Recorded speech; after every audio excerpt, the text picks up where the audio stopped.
Hello guys, and welcome to my Stamina Warden PvP build and commentary. This is a bow 2H Stamina Warden build, a rebuild of a build called Adze that I had done in the past. If you guys want to see more footage of this build, but some older footage, you can definitely check that video out.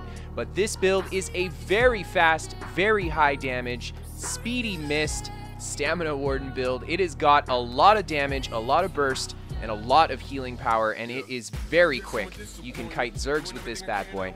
So without further ado, guys, let's jump into the build.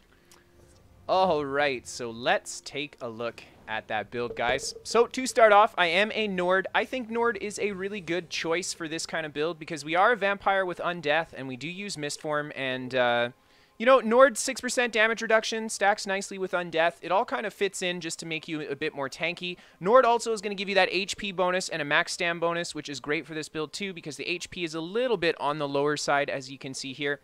That being said, though, Redguard is also an excellent choice, and Orc if you want to go maximum damage on this. Imperial is going to be a pretty good option too. You could do Bosmer. Or Khajiit if you want it as well. But I think Orc and Nord are your two best choices for this build, one being more offensive focus and the other one with a more defensive focus. For the attribute points, we've gone full max stam. We are on the stam build. Taking a look at our max stats here.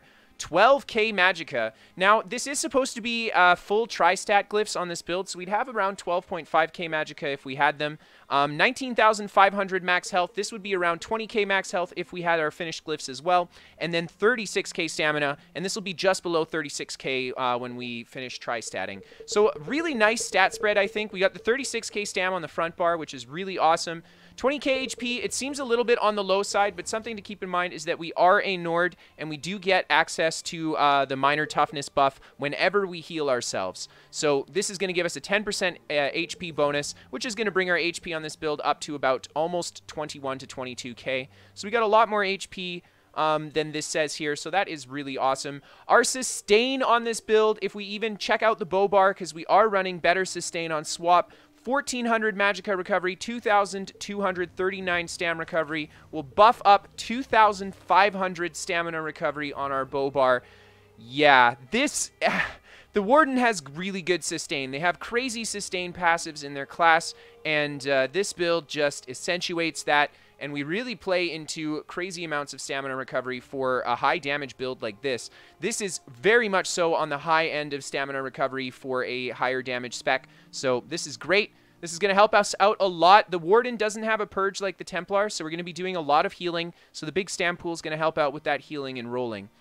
Our weapon crit on our greatsword bar is coming in at just about 40%, and the weapon damage when we buff is 3,812. So this is a little bit on the lower side. As you can see, we're not even over that 4k threshold. We are running the infused back bow, though, so we do buff up to 4,400 weapon damage fully buffed, and then that paired with our max stam gives us quite a lot of offensive potential on this build.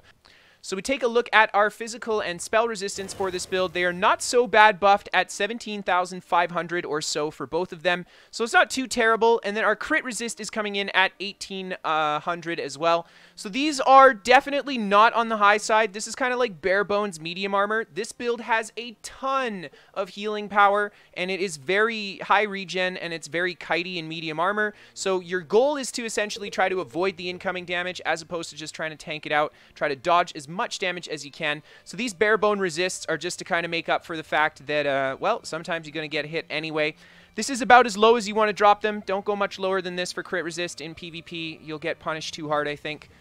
For the boons that we're running, we have got the Warrior Mundus on. This is going to be great for increasing our damage and healing. We are a stage 4 vampire. Very, very important because we do use mist form on this build. We also get that 10% bonus to both our regens, which is awesome, and undeath, which is pretty sweet too, as well as the reduced cost in our mist. Pretty awesome. The drink that we're running is the Magicka and Stamina Recovery drink. A fantastic drink. 493 Magicka and Stamina Recovery for 1 hour. Really, really good. If we compare this to like a Dubious Cameron Throne, this gives us about the same amount of stats as the Dubious does. However, we get it all in regen, and this build needs the regen. So this is just kind of the best in-slot food option for this build, I think, because what it gives you is exactly what we need in the spec. Don't go Dubious. If you're going to play this build in PvE, you'll be switching the skills up anyway, but then you can run Dubious for PvE land. But in PvP, you definitely want to go for the regen. Don't be tempted to do the Dubious on this one.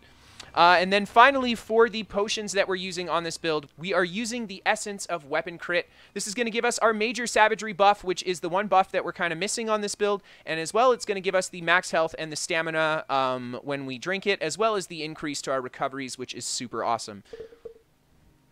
All right, so let's take a look at the gear that we're using. So I've actually changed up the gear quite a lot from the last kind of Adze iteration that I did. I had done a rebuild of this before Summerset hit the live servers, but now that it's on the live server, I've gone and rebuilt it again, and I like this one more than the other one I showed you, so I have to update it for you guys.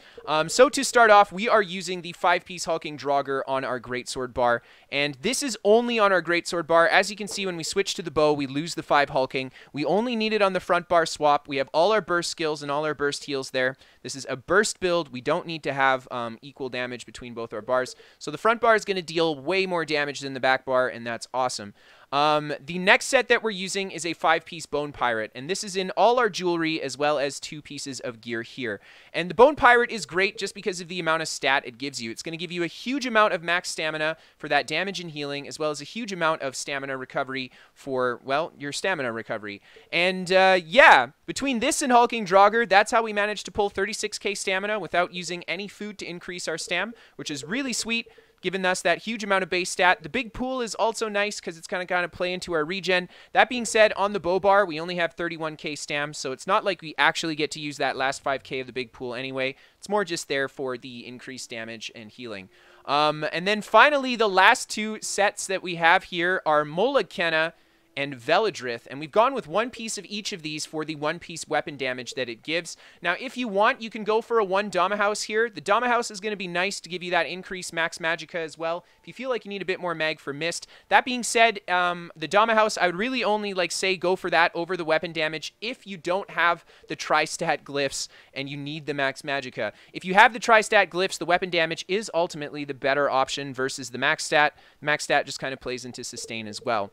But yeah, so we get the 2 times the weapon damage here, which is super awesome from these 2 sets. And then finally, on our back bar, just like on the Templar Ghost, we are running the Senche 2-piece. So the Senche bow by itself for that regen. And yeah, this is something that I had done on the Templar as well when we ran Mist on the back bar. Running that stam recovery in Mist is going to be super awesome. You spend a lot of time in Mist on this build, and it does not shut off your stamina recovery. So while you're in Mist, you're essentially just waiting to get stamina back. This is going to give you more stamina back while you're in Mist form. Now, something that I do want to mention, guys, is that if you have a Master Bow, you can definitely go for the Master Bow here. The Master Bow is going to be BIS for burst damage on this build. If you have the Master Bow, you can also go for the Master Bow and even just drop the Veladrith and Kenna and go for 2 Bloodspawn like we did in the old Adze. That'll give you the most well-rounded kind of approach to this build. You'll have the same regen as now, actually better regen because you get it on both bars, and your damage will be actually a little bit better than now if you had the Master Bow and went for the Bloodspawn. So it would just kind of make this build all around a little bit better. I don't have the Master Bow, so this is the way that I ran it, and this is for you guys out there that also maybe don't have the Master Bow. Go for this route. The Senche on the back bar is really good. Definitely comparable to the Master Bow, I think, for this style of build. Maybe not for all builds, but I've really liked having this regen on the back bar. Now, for the traits on the weapons, as you can see, we've gone infused with the bow. That's important to buff our weapon spell damage on our front bar. And then on our greatsword, we have gone with Nirnhoned. Nirnhoned's going to be the best all-around trait for damage and healing increase in PvP. For the enchants, we've gone with the weapon spell damage, like I had mentioned, and then Disease on the front bar. I like Disease personally because it has the chance to debuff your opponent's healing, so that's really great for PvP, I think. And Disease, of course, can crit. You can go Oblivion here if you want. Oblivion's going to probably be the best all-around damage dealer for this kind of build, but I do like the heal debuff myself. For the jewelry, guys, we are full Swift trait jewelry. Very important for this build. We've got to have Speedy Mist. We've got to have Speed Capped Sprint. This is how we're going to stay alive, essentially, is by using our speed on this build. So full Swift jewelry on this bad boy. And, of course, we have gone with full weapon damage enchants for that burst. We get enough sustain, more than enough sustain from our drink in our sets. So the weapon damage is definitely the one that we want here.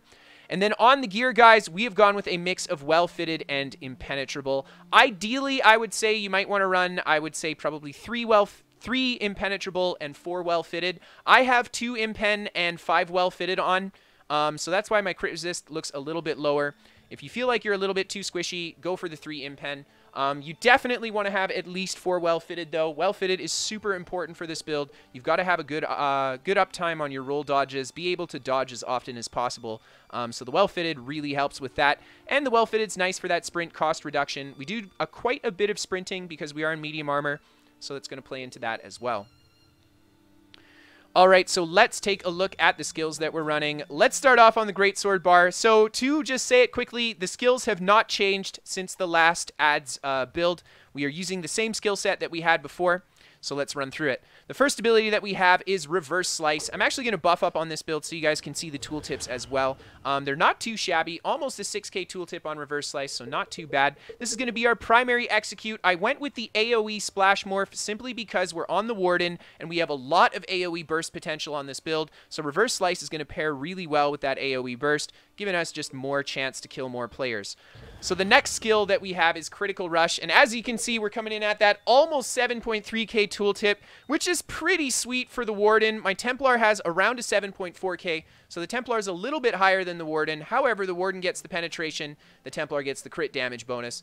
Which one's better? That's the real question, right? Very nice crit rush tooltip, though, coming over 7k. That's really what you want to aim for a heftier crit rush damage dealing.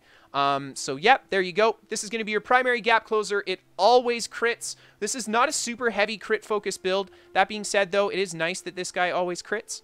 The next skill we have is Bird of Prey. This is going to be access to Minor Berserk for that 8% damage increase, as well as Major Expedition. You also get the stamina recovery buff here, which is nice, but we do get that from our potions, so it's not really a necessity to get it from this skill. But if you're not using potions, definitely going to be nice to have that recovery from here.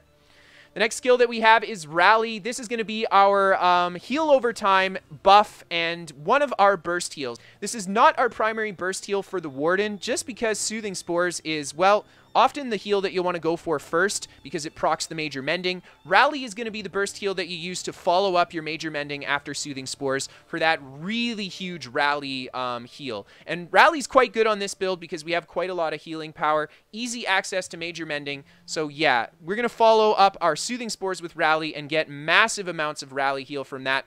This is going to be our Major Brutality too, which is awesome, and the heal over time is nice. A fun fact about that heal over time is that it actually doesn't disable the heal over time when you go into Mist form anymore. It used to actually shut off the heal over time, and then when you came out of Mist, you no longer had the heal on you. But nowadays, you actually get to keep that heal coming out of Mist, so that's really sweet. Good to see that in the Summerset patch, just making Rally a little bit of a better skill. The next ability that we have is Soothing Spores, and this is going to be our primary heal for the build. Whenever you're low on HP, this is the one that you're going to pound first and then follow it with the Rally. And there's a few reasons for that. Number one, it's actually a really good heal. We've got the 8k, we buff up to almost a 9k tooltip on a 15% bonus, so we go over the 10k tooltip there. And then on top of it, we get the 30% bonus when our health is low. The 25% bonus from Major Mending. So this is almost around a 13k tooltip when our health drops below 40%. Really big heal for the Stamina Warden, especially since we can pair it with Rally. Yeah, super fantastic.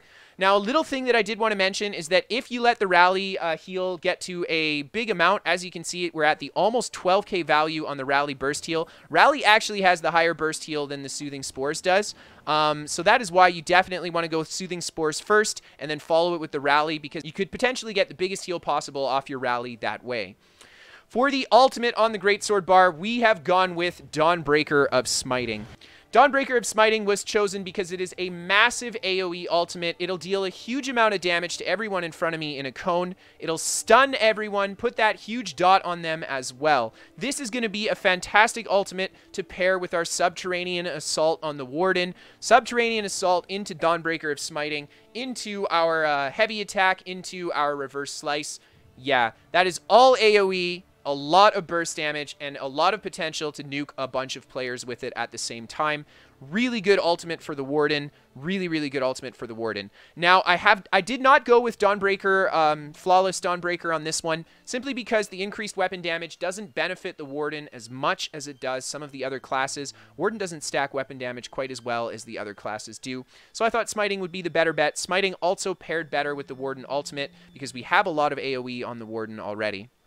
Okay, so taking a look at that bow bar, we have got our first ability here, Poison Injection. This is going to be kind of your ability that you use to take down the tankier targets. The only time you're really going to bust out Poison Injection on people is when you're ranged fighting, as this build doesn't have a ton of ranged fighting capabilities, and Poison Injection will be your primary spammable for ranged combat. And then outside of that, when you're fighting a tankier target and you need that extra damage over time in order to take him down. So that's when you're going to use the Poison Injection. This is really a set skill. You can replace this with any ability that you want. If you're running the Master Bow, you have to run Poison Injection. But if you're running the Senshei Bow, you could even replace it with some of the Psijic Order skills if you want for the light attack damage bonus. Could be nice to actually put a little bit more damage on your crit rush combo. Just a thought. But there you go. That is why we have this ability here. This is the one skill on the build that is kind of an open slot if you guys want to change some skills around or add a skill to this build that I'm not using. The next skill that we have is Magnum Shot, and this is going to be our primary stun for the build. Magnum Shot is a really good stun. It hits quite hard. Magnum Shot has a pretty beefy tooltip. As you guys can see here, we're going to buff up for you guys. Yeah, 7,300 damage tooltip. Not bad at all for a stun. It's going to stun them for 1.5 seconds. The 6-meter knockback. The knockback's really nice for the stun because it just adds more duration to the stun because they have to fly through the air.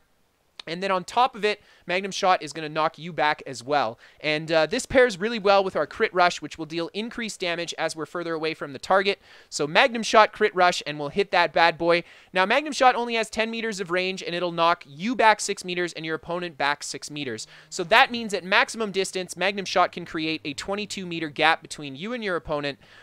So that means that if you're using Magnum Shot with Subterranean Assault, don't use it at max distance if you can help it. And if you're going to use it with Subterranean Assault, try to time it so your Sub-Assault hits with your Crit Rush then.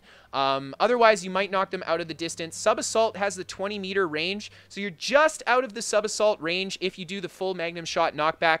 That being said, though, you often won't knock them out of your Sub-Assault, so there you go. If you don't like the Magnum Shot knockback aspect of it, you can definitely go for the other morph. I like Magnum Shot more because it hits harder and it allows you to hit harder with the Crit Rush. So essentially, it's just more combination damage if you go for this morph. And the other morph will just be kind of the more healing route. For the next ability that we have Elusive Mist. Elusive Mist is going to be our primary defensive skill for this build, mixed in with our roll, dodge, and healing. Elusive Mist is going to be our damage cloak, essentially. Whenever we got a lot of incoming damage coming, we go into Mist to kind of prevent ourselves from taking huge amounts of burst. Mist will also make us immune to all disabling effects and immobilizes, which is really awesome. It also cuts your Magicka recovery, but you can't be super OP skill like Mist without having some kind of a downside. Now, we are also playing the Speedy Mist game with Mist form. It gives us Major Expedition already for that 30% movement speed increase, plus the 9% from each of our Swift traits. We are sitting at 57% movement speed increase in our Mist. And if we went for the gold, we'd have that full 60, but gold jewelry is crazy expensive. So there you go. Speedy Mist is going to be really nice. Not only will this be a great damage cloak, but it keeps us very mobile, very hard to hit, and it's really easy to just kite things out with this fast Mist. It's going to help a lot in PvP. A big part of playing this build is just kind of dodging incoming attacks, being aware of what your opponent's doing, and reacting as quickly and as well as you can to what they're doing. And Mist form is going to be one of your primary skills for your defensive gameplay on this build. Super great for kiting. Really, Speedy Mist is so great this patch. I'm so glad that we have it back in Summerset. This is like the 5th build video that I've done featuring a speed build, and I always talk about how awesome it is to have the speed in this patch. So there you go, guys. The next skill that we have is our primary big boy damage burst dealer, and that is Subterranean Assault. Now, the tooltip doesn't look impressive on that bow bar, but we will buff it up, and we'll switch to the Greatsword bar so you guys see what kind of damage it'll look like we'll deal on the Greatsword. 16.3k, almost 16.4k Subterranean Assault tooltip.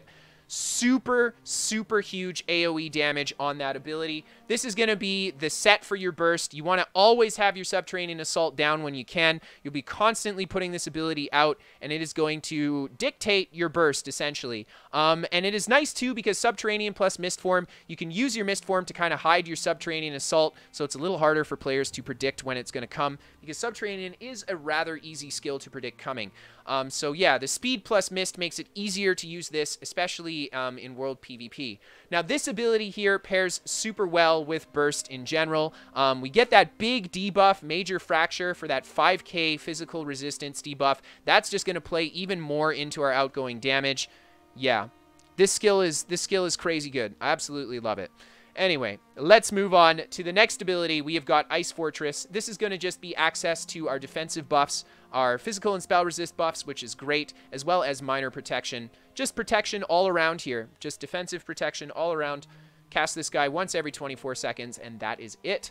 And then finally, for the ultimate on the bow bar, we are sticking with Healing Thicket. Now, if you want, you can definitely go for the Psijic ultimate Undo. And Undo is going to be really fantastic for a build like this because we are playing a movement speed-based build. And the faster you move, essentially, the better Undo is, because when you teleport back to your old spot, you teleport further back. So that's kind of my argument of why Undo would be so good for this build.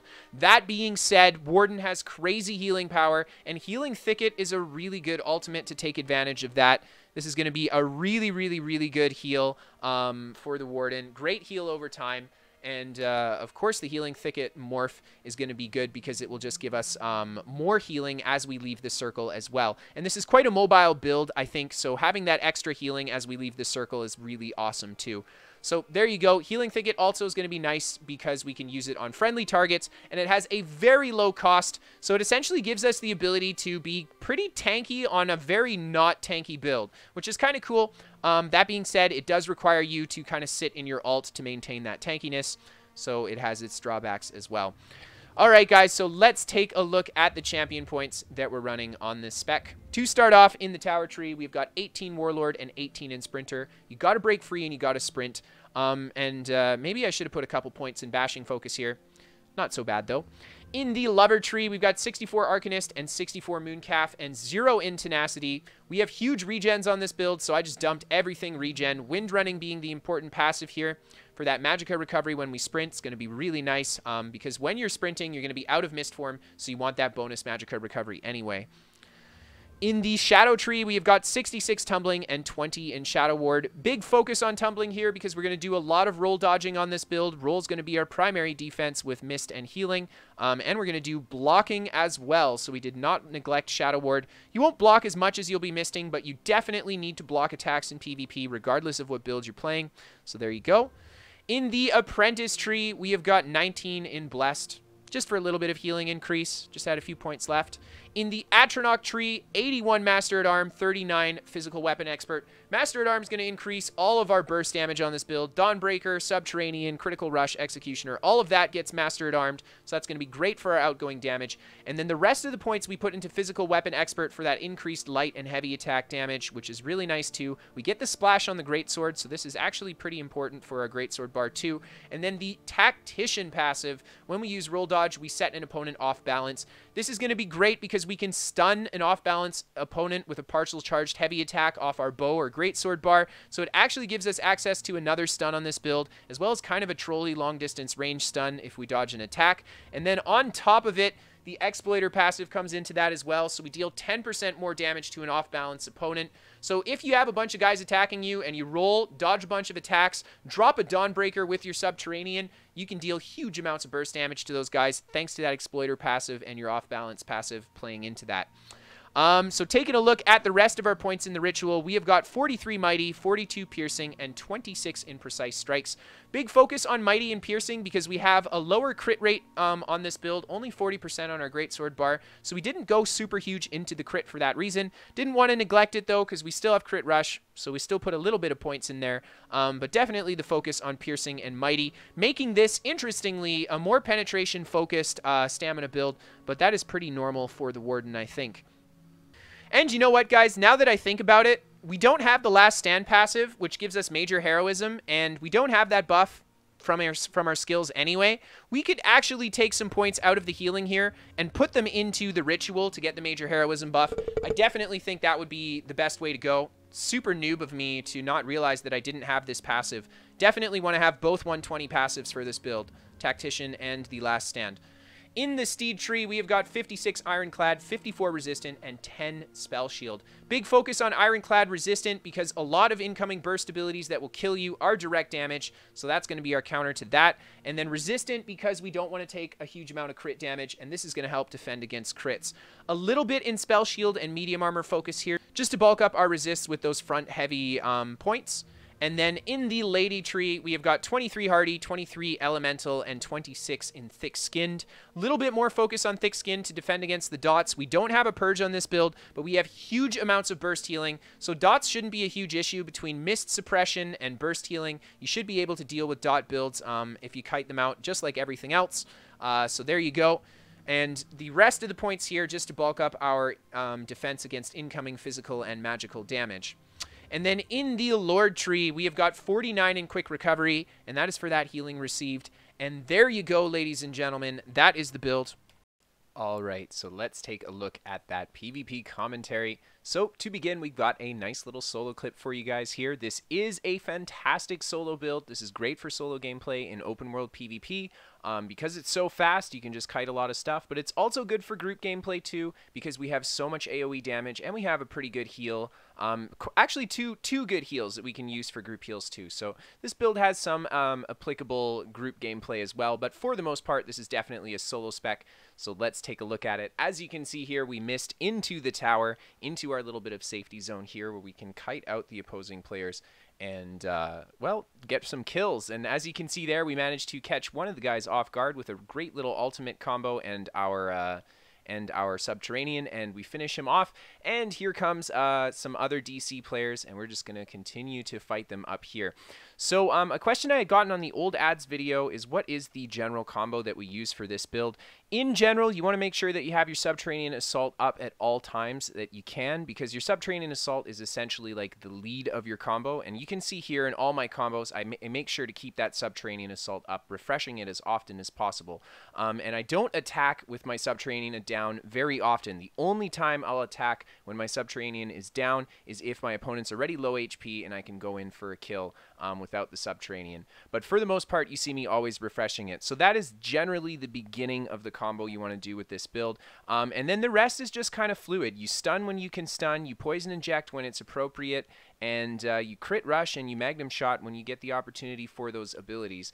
A lot of playing a build like this is being very kitey, so you have to constantly watch your opponents and your surroundings in order to prevent yourself from kind of getting one-banged and stuff. So you do your combos kind of outside of that. So there you go. But the big combo that you're going to want to do is probably a Subterranean into the Magnum Shot, Crit Rush, Light Attack, Executioner, and of course throw a Dawnbreaker in there if you want to add an ult to it. And we're going to try to maybe pull some of those off in the fights here. But as I said, it is a very fluid kind of build. A big part of it is watching your opponents and just taking advantage of the opportunities when they come, as opposed to trying to force a combo here and getting nuked down when I do. There you can see we actually get the Crit Rush, Magnum Shot, and the Subterranean. There's the combo right there, but we actually don't do like any damage to that guy. He gets thrown a few heals, got a damage shield up, so we don't have much luck there. But we're going to keep trying, keep moving around these guys. There you see we managed to get a really nice position drop coming off the edge there, and a huge Dawnbreaker on that guy to take him down. Then we come right back up to the edge, catch this player actually a little bit off guard here, see if we can go in for that kill on her, get her really close, but she's throwing a nice big heal from her fellow players there. And then right back into that mist form. Lots of direction changing, especially in a nice tight space like this. You want to make sure that you stay very, very on your toes. You don't want to stay in one spot. If you hold still, you're going to find yourself, well, getting killed really fast. The big idea, like I've said, is to just not get yourself in that moment where your opponents have the opportunity to all attack you at the same time, because that is when you will go down on a build like this. But as long as you keep direction changing, keep kiting, it gets to the point where, as you can see, a lot of the players just kind of give up even chasing you. I only have one player left on me here. I'm quite low resources, but And I'm quite debuffed too, but we're going to try to take this fight anyway. This guy is going to use the terrain as well, so he's going to give us a bit of respite. And as long as he does that, we don't have any issues fighting him here on the outside. But the other DC, as you can see, have almost entirely given up on trying to catch me on the outside here. And after playing like a bunch of Swifty builds this patch, I think that's quite common that people are just like reacting to Swifty that way, as if it's so much hassle that they can't catch it, they just kind of quit chasing you. But as you can see here, they kind of get the second win. They stop waiting around for me. They all come out and decide that they're going to try to attack me again here. So we're just going to keep doing the kite game here. Lots of direction changing, making sure that we don't hold still for these guys, so it's very hard for them to kill us. One of the guys drops off the edge here. We get a great Magnum shot stun off on him. We actually missed the Subterranean, but still enough damage with the Crit Rush Executioner to take him down. Take a nice big heal there. I go for the Subterranean, going for the Dawnbreaker on this guy. Really nice Dawnbreaker on him. Unfortunately, I get Rune Caged before I can bring the Execute down, and I don't manage to really capitalize on it. Maybe could have gone for the heal there. I managed to squeeze out the Dawnbreaker and get away with it, but if I had perhaps scuffed the Dawnbreaker a bit or not got the stun, that guy probably would have killed me and I wouldn't have been able to retreat. So a little bit risky going for the offense there, especially out in the open, but what can I say? Sometimes you just got to risk it, right? So we keep on fighting these guys. Lots of this movement, lots of moving around quickly. And another thing that I'm going to say, and you guys see it all the time when I play in towers, hold block when you walk off those edges. It's going to make you fall off the edge really close towards the edge, and you're not going to overshoot it by a huge amount and, well, take the fall damage and die. Especially on a Swifty build, it is so easy to overshoot your movement when you move this fast, so you want to be careful. There you can see I do overshoot the movement, but I do it into the other kind of pointy thing on the side there, so I don't go flying off the edge. And if you're going to overshoot the movement, that's how you want to do it as well. You want to make sure that you hit something and don't just go flying. Kind of a fun fact about the Swifty builds. I've been enjoying playing them a lot, but been taking quite a few fall deaths this patch, thanks to just not really being as quick as I should be, maybe. So as you can see there, we get knocked out of the tower. We're going to work our way right back in here. We go for a nice little heal there, and we go ready for the combo here. Was going to bring the Dawnbreaker down, but we get jumped from behind super hard. There you see. We actually get hit by quite a few ultimates. Didn't even see them. 2,900 leap. Damn. But there you go, guys. That was the fight. Hope you guys enjoyed that little bit of clip. And let's move on to the next one. Here we have a keep fight, and this is going to be with my good friend Mad Shadowman. Yeah, and we're just going to try to go into this keep defense here. DC is at King's Crest, and they are pretty much PV dooring this bad boy down. We've got no EP in here, so we're going to try to stop them. I go inside the keep there. I go for the Magnum shot. Notice a lot of players and decide to go right into the mist, into the tower. They don't put a lot of damage into my mist, which is awesome, and I scuff the roll a little bit, do a bad roll there, but it's okay. We managed to make it out anyway. Crit rush through these guys as they come up the stairs. The direction change, very important here. Notice how I lost almost half the guys right off the bat with that crit rush. Super important that we make that combo there. And here you can see with the two players that we split that were on top of us, we easily managed to get a huge Dawnbreaker combo and finish off a player. And that kill right there is attributed to the fact that we crit rushed early on and we split the group. Had we not split the group, we'd have had too many players on us. And yeah, there were more than just the two. Here we go. We got about 4 on us now. But it would have been a lot harder to get that kill had we not split the group like that beforehand.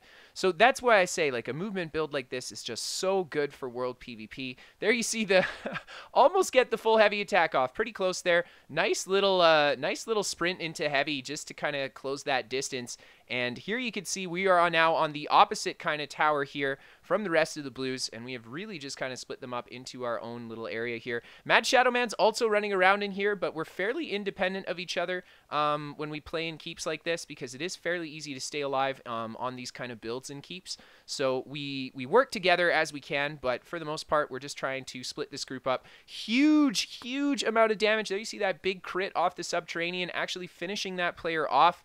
Didn't really expect that. This guy's going to try to go for the res. We are going to deny this res. Nice little bash there. Executioner on him once for the roll. Dodge the Nightblade's attack. Second Executioner roll, dodging the Nightblade's next attack. This poor guy has yet to really land an effective hit on us. And that is it. We managed to clean these guys up. The Nightblade jumps off the edge. He's going to respite a little bit, and I think he's going to come back up, and we get to keep fighting these guys. But yeah, there is the movement yet again. We're just rotating around these guys, being very hard to hit, and lots of roll dodges. Well-fitted OP. So the Nightblade comes up here. I go for the Dawnbreaker here, but it does not stun him. See how he has no CC immunity? I actually don't even think he took damage from it.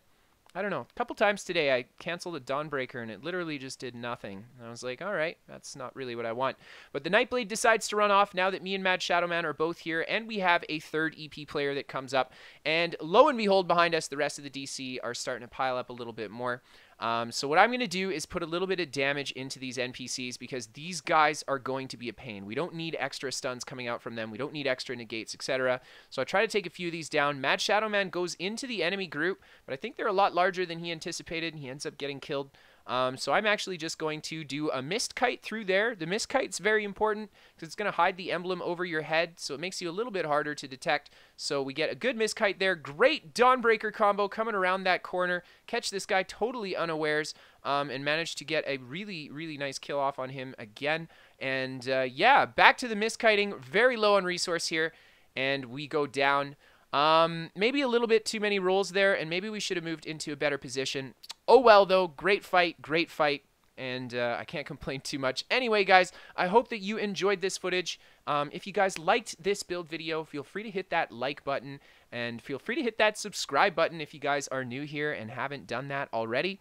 And then if you guys want to catch me playing live, I play live on Twitch almost every day. You guys, I give you notifications on YouTube, and you guys can come watch some live gameplay, come ask questions, come see the builds as I make them. I like to plow through a bunch of different iterations of builds, so you get to see the process as well. And finally, we are sponsored by What the Fast. They are a VPN for gamers, a local Canadian company. I've been with them for about 6 months now, and they give me 50 better ping on average to ESO. If you guys are maybe interested in something like that and want to check a VPN out, What the Fast is free to try from the link in the description below. And that is all that I have for you guys today. I really hope that you guys like this build. If you did, well, we'll keep them coming. We'll keep the builds coming. What do you guys want to see next? I have a Frost Magic Warden that I want to do now. So that's kind of my next goal. What do you guys think? What should we do next? Have a great night, everybody.